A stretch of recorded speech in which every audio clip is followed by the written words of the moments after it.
Alô, bom dia, você está no canal Professor Belém neste domingo, 16 de julho de 2023. Sejam todos bem-vindos. E hoje, claro, a notícia que está bombando por aí é a possível agressão ao filho de Alexandre de Moraes em Roma e a hostilização ao ministro do Supremo. Também uma notícia importantíssima, por enquanto ainda não foi confirmada, parece que só Hal Turner falou sobre o assunto aqui no Ocidente. Uma quantidade muito acima do normal de radiação na Ucrânia, e isso não é perto de Zaporizhia, é em outro local. Uma quantidade enorme, realmente muito acima do normal, foi registrada na Ucrânia. Eu já falo sobre isso. Bem, a notícia mais importante para nós é a agressão sofrida. Segundo diz a imprensa hoje, a agressão sofrida por Alexandre de Moraes em Roma. Eu estou aqui no Diário do Poder, que diz o seguinte: após terem sido identificados pela Polícia Federal ao desembarcarem no aeroporto de Guarulhos, em São Paulo, ontem, sábado, os acusados pelos xingamentos ao ministro Alexandre de Moraes no aeroporto de Roma, na Itália, devem responder em liberdade por crimes contra a honra e ameaça. Relatos ainda incompletos dão conta de que, tão logo reconheceu Alexandre de Moraes no saguão do aeroporto, a brasileira Andréa Mantovani, com expressão indignada, chamou o ministro do STF, presidente do TSE, de bandido comunista e comprado, e teria sido acompanhada nos xingamentos pelo marido Roberto Mantovani Filho e o genro Alex Zanata. Em entrevista já no Brasil, Roberto Mantovani Filho, porém, negou os insultos e afirmou que aguardará as alegações contra ele para apresentar defesa, mas negou ter xingado o ministro do STF. Ele disse: "O que eu posso falar para você é que eu vi realmente o ministro. Ele estava sentado em uma sala, mas eu não dirigi nenhuma palavra a ele", disse Mantovani ao jornal Folha do São Paulo. Ele admitiu ter visto o ministro no aeroporto, mas permaneceu sentado e não se manifestou. E contou que estava com a família, incluindo duas netas, uma de 4 e outra de 2 anos, ao serem questionados por agentes da polícia ou agentes policiais na chegada ao Brasil na madrugada de sábado. Sobre a alegação de que o filho adolescente do ministro teria sido agredido, Mantovani se esquivou. Ele disse: "Isso aí a polícia não perguntou nada a respeito, por isso eu prefiro aguardar para saber do que estou sendo acusado, se minha família está sendo acusada de algo." De acordo com relatos divulgados sem mencionar a fonte, ou fontes que os confirmem, o filho de 14 anos de Moraes teria sido agredido com um tapa. Há também referências à suposta reação do garoto diante dos xingamentos ao pai, o que teria elevado o tom da altercação e levado à alegada agressão.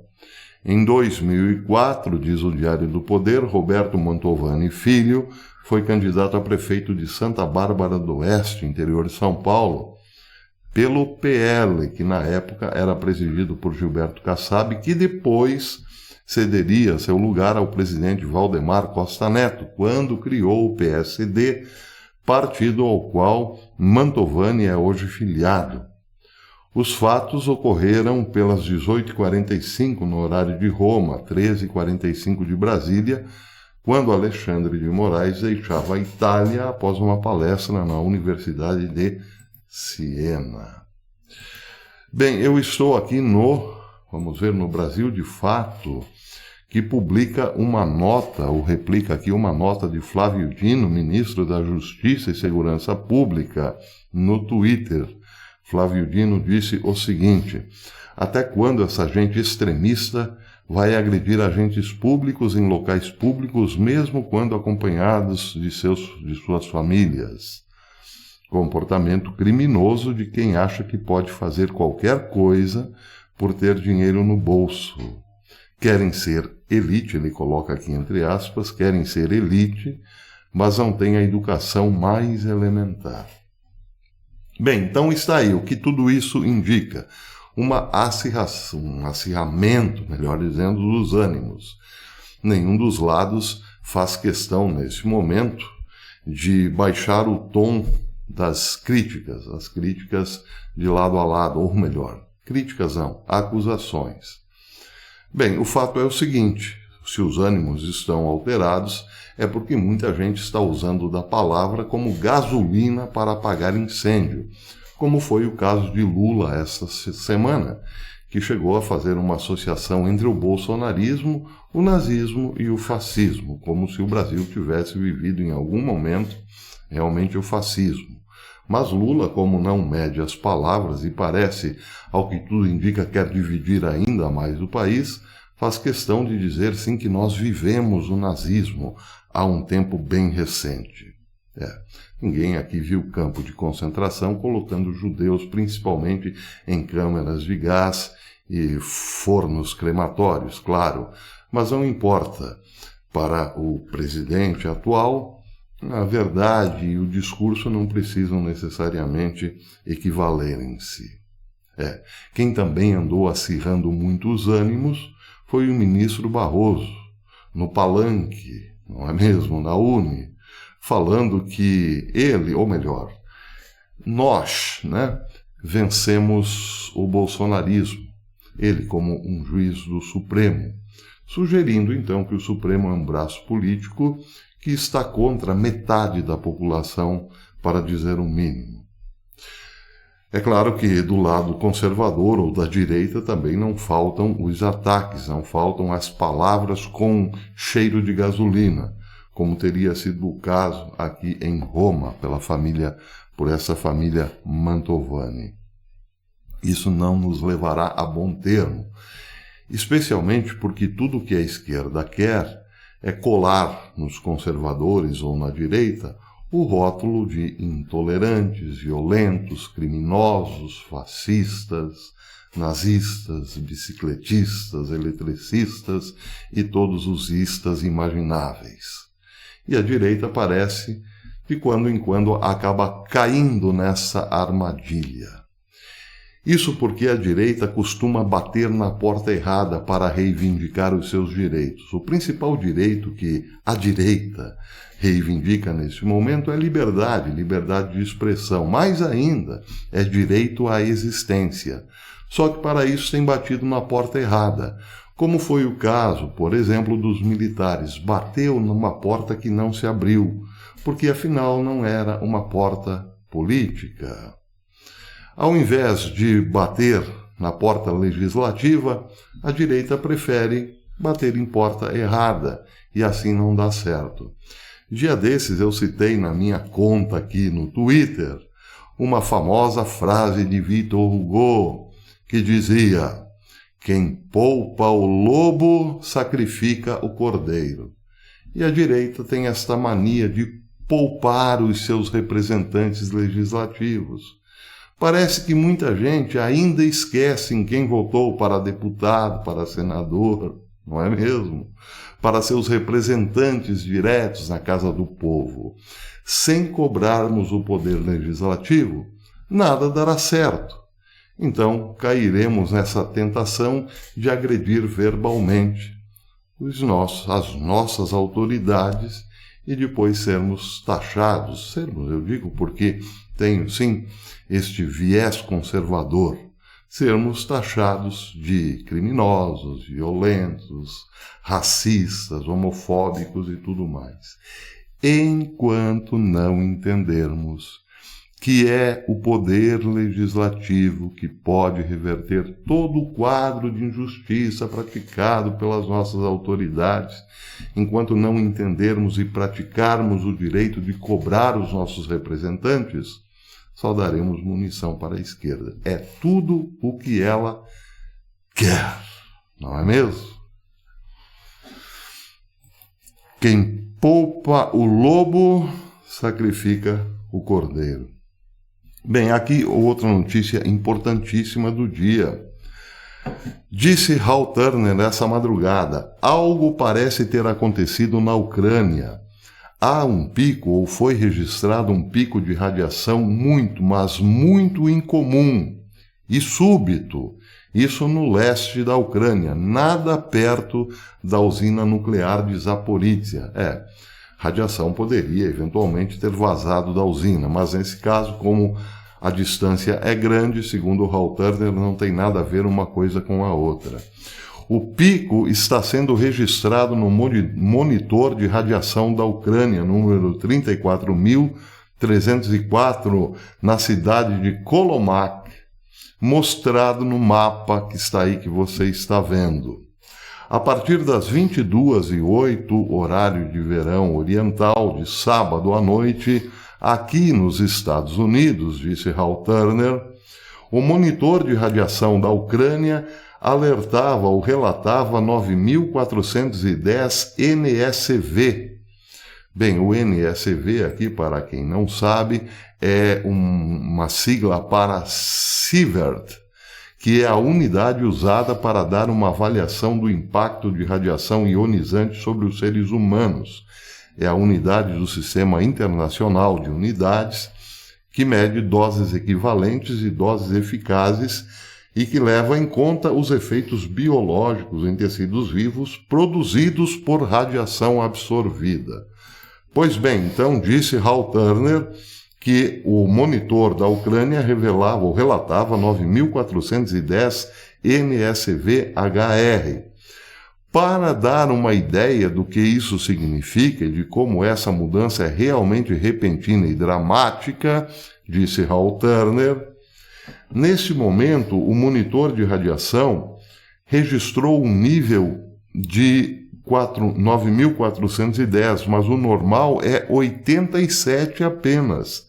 Pelo menos isso que foi registrado, tem sido registrado nos últimos meses. Apenas 87 NSV/HR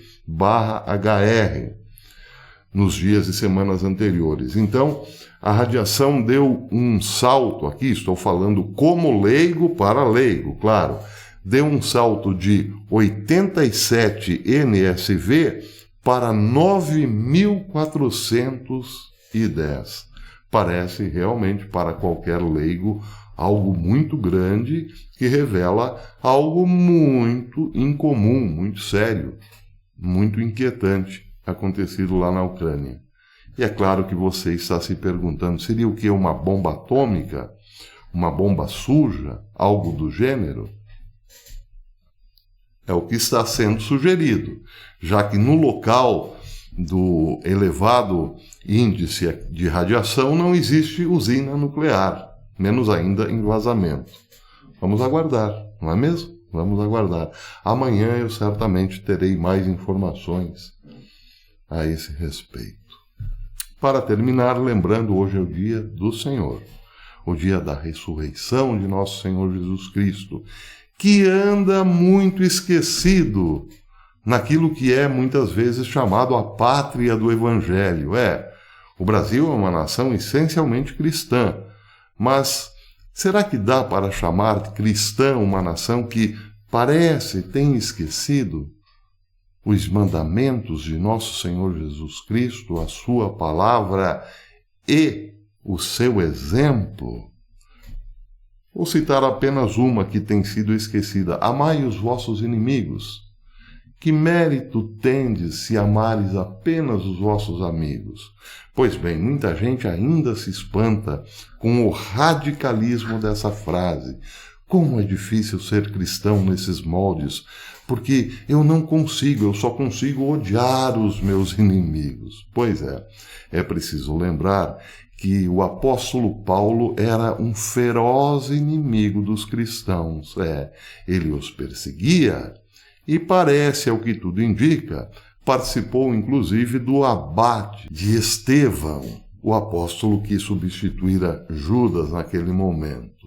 Pois São Paulo era um feroz inimigo dos cristãos, mas muita gente rezou por Paulo e ele se converteu e se tornou, claro, um dos maiores espalhadores da Boa Nova, um dos mais importantes apóstolos do Senhor, não é mesmo?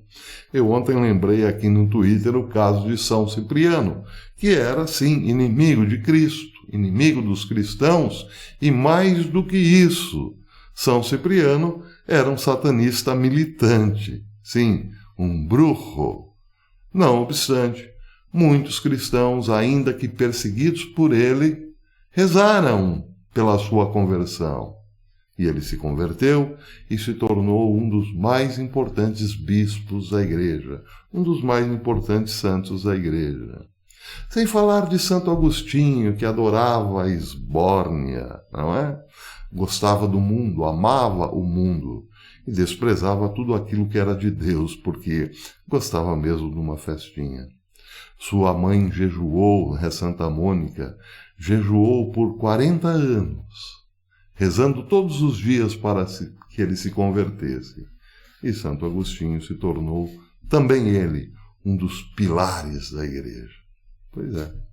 É por isso que Jesus disse, e continua nos dizendo, amai os vossos inimigos, porque se eles se converterem, serão muito importantes, muito mais importantes do que aqueles que dizem que são, mas não são muito. Entenderam, né? Aqueles que dizem, vou fazer, mas não fazem. O cristianismo é, meus amigos, muito radical. Por isso que os apóstolos um dia, quando a ficha caiu, disseram a Jesus, mas se for assim, ninguém se salvará. É bem estreita a porta da salvação, não é fácil não. Bem, tem gente que prefere o ódio, mas o ódio só leva a mais ódio, e mais ódio nos leva à destruição total. Pensemos nisso, já que nos consideramos conservadores, de direita, cristãos e tudo mais. O cristianismo não é igual aos seus contrários. Até amanhã, se Deus quiser.